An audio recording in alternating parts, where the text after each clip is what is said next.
Assalamualaikum, salam sejahtera dan selamat kembali ke channel Abang. Hari ini Abang nak bercerita tentang 8 tempat yang mendapat sumpahan di mana sumpahan ini melibatkan kematian dan juga pergolakan hidup. Boleh kata 8 tempat ni famous tau. Kalau korang type dekat Google memang keluar 8 tempat yang selalunya 8 tempat yang telah disumpah dan sumpahan tu semuanya benar-benar terjadi. Jadi tonton video Abang daripada mula sampai habis. Abang akan cerita kat korang.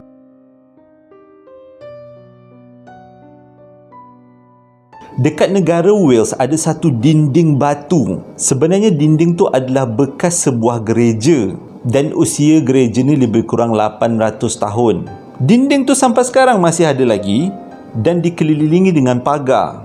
Jadi orang-orang tempatan jaga dinding tu elok-elok jangan bagi runtuh. Walaupun keseluruhan gereja tu memang dah tak ada, hanya ada sekeping dinding sebagai bukti wujudnya gereja pada waktu dulu, tapi dinding ni tetap dijaga. Korang nak tahu kenapa?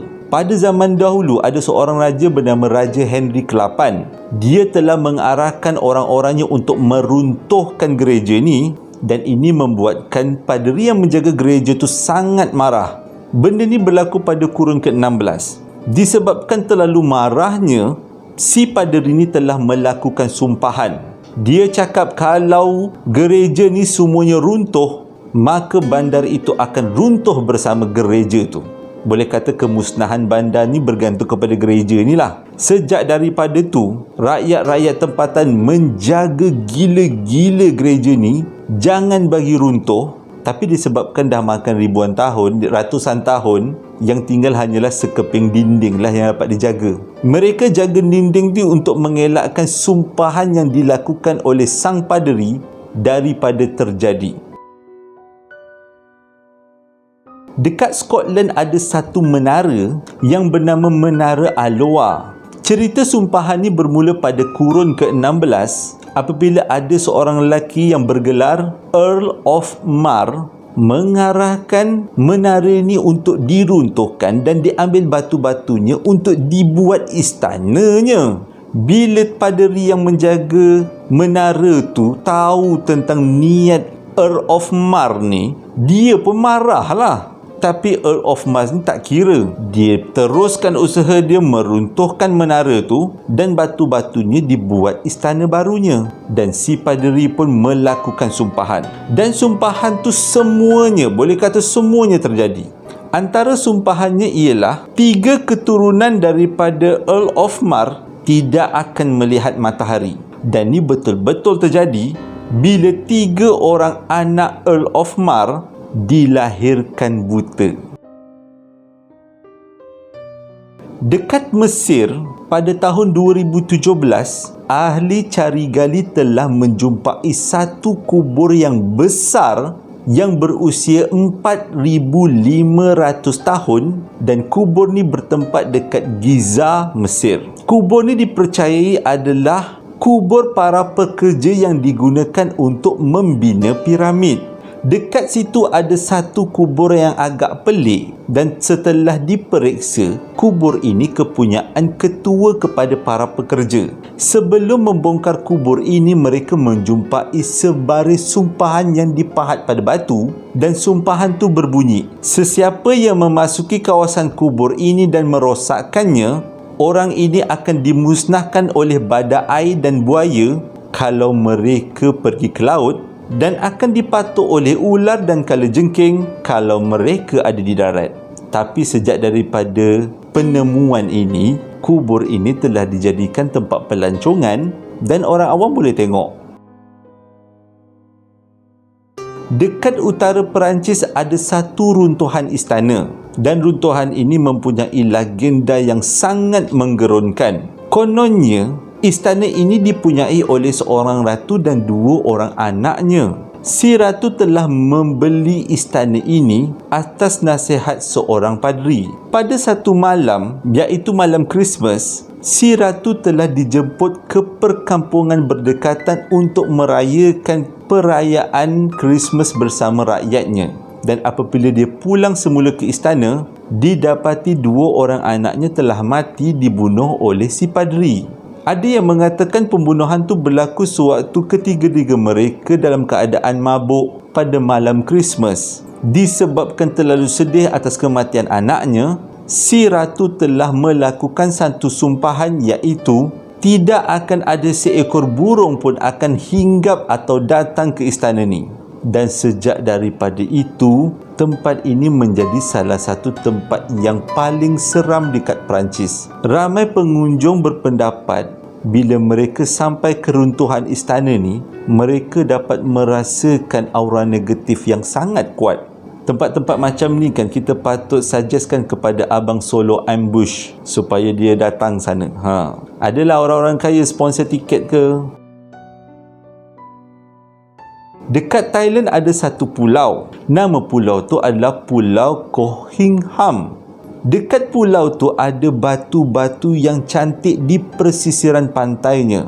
Bentuk batunya sangat cantik dan unik dan ia berwarna hitam. Dikatakan batu itu dihasilkan oleh seorang dewa tempatan yang bernama Dewa Taru Tao. Si dewa telah menyumpah sesiapa yang membawa batu tu keluar daripada pulau, hidupnya akan merana. Tapi macam biasa, memang pelancong bukannya hirau sangat dengan sumpahan ni kan. Tapi ada satu kejadian pelik. Setiap kali selepas musim melancong, pihak Taman Negara Pulau akan menerima tapi banyak bungkusan yang dikirimkan daripada luar negara, dan bungkusan itu mengandungi batu-batu pulau. Bersama-sama bungkusan itu ditulis surat kepada pihak Taman Negara yang mengatakan bahawa mereka memulangkan semula batu-batu ini sebab sejak mereka mengambil batu-batu ini daripada Pulau Koh, mereka ditimpa banyak masalah. Dekat Scotland, ada satu gereja yang bernama Gereja Saint Salvator dekat University St Andrew. Dekat situ ada satu ukiran nama bersempena nama Patrick Hamilton, di mana si Patrick ni telah mati dibunuh, dibakar pada tahun 1528 pada usia 24 tahun kerana dituduh menyebarkan ajaran sesat. Jadi lokasi tempat dia dibakar telah ditandakan dengan simbol namanya. Jadi ada satu cerita kalau mana-mana pelajar yang terpijak kata nama ini, mereka akan gagal dalam peperiksaan. Disebabkan kepercayaan ni, ramai pelajar-pelajar yang telah bergraduasi ataupun habis belajar datang semula ke universiti ini dan memijak tanda nama ni sebagai tanda mereka dah tamat belajar dan tak takut untuk fail dalam peperiksaan. Dekat Connecticut ada satu pulau yang bernama Pulau Charles. Pulau ni menjadi habitat burung-burung, dan pulau ni juga terkenal dengan 3 sumpahan yang sangat mengerikan. Sumpahan pertama berlaku pada tahun 1639 oleh seorang ketua puak orang asli sewaktu dia dan kaumnya dihalau oleh penjajah keluar daripada pulau. Si ketua puak telah menyumpah bahawa setiap bangunan yang dibangunkan di pulau ini akan mengalami kerosakan. Sumpahan yang kedua berlaku pada tahun 1699 di mana ada satu kapten yang bernama Kapten William Kidd, dan dia ni sebenarnya Lanon, telah menanam hasil rompakannya di pulau tu, dan tak lama selepas tu Kapten Kidd telah ditangkap dan dihukum bunuh. Sebelum dia mati, dia telah bersumpah bahawa tidak ada seorang pun akan dapat menemui harta yang telah disembunyikan di pulau tu. Sumpahan ketiga dilakukan oleh seorang maharaja Meksiko yang bernama Guatimozi. Dia telah diseksa dengan teruk oleh askar-askar Spanyol.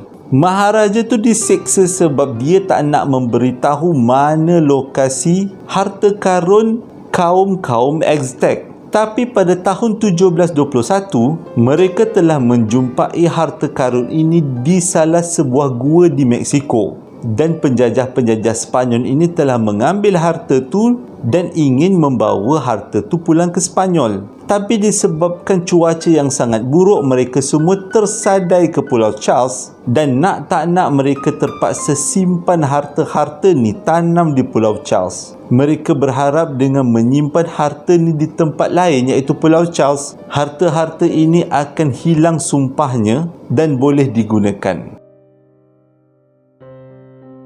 Dekat California, ada satu bandar namanya Bandar Bodie. Ia telah dibangunkan sewaktu kawasan ini menjadi tempat pelombongan emas. Dan kalau korang nak tahu, pada kurun ke-19, populasi bandar ni mencecah 10,000 orang pada satu masa. Tapi selepas semua emas habis digali, sedikit demi sedikit orang mula keluar daripada bandar ni dan berpindah ke tempat lain. Dan pada tahun 1950-an bandar ni telah kosong ditinggalkan.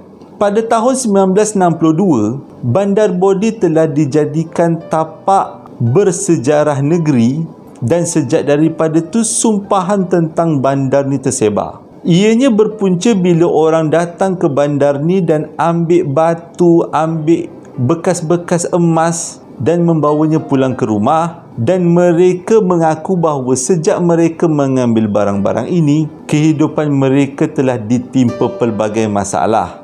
Pihak muzium tempatan telah memaparkan beberapa surat daripada bekas-bekas pengunjung yang mengaku telah mengambil barang-barang keluar daripada bandar ni dan mereka memulangkan semula sebab tak tahan dengan sumpahan yang ada pada barang-barang ni. Sumpahan ni sebenarnya bermula daripada seorang ranger yang ditugaskan menjaga bandar ni. Dia selalu nampak pengunjung-pengunjung datang ke bandar ni dan membawa keluar, iaitu mencuri barang-barang daripada bandar ni. Dan dialah yang melakukan sumpahan. Dan dia sendiri tak sangka sumpahan yang dia buat tu betul-betul terjadi. Terima kasih dah menonton video abang daripada mula sampai habis. Abang harap ia menjadi pengetahuan tambahan untuk kita semua. Hingga berjumpa lagi dalam posting abang yang akan datang. Assalamualaikum warahmatullahi wabarakatuh.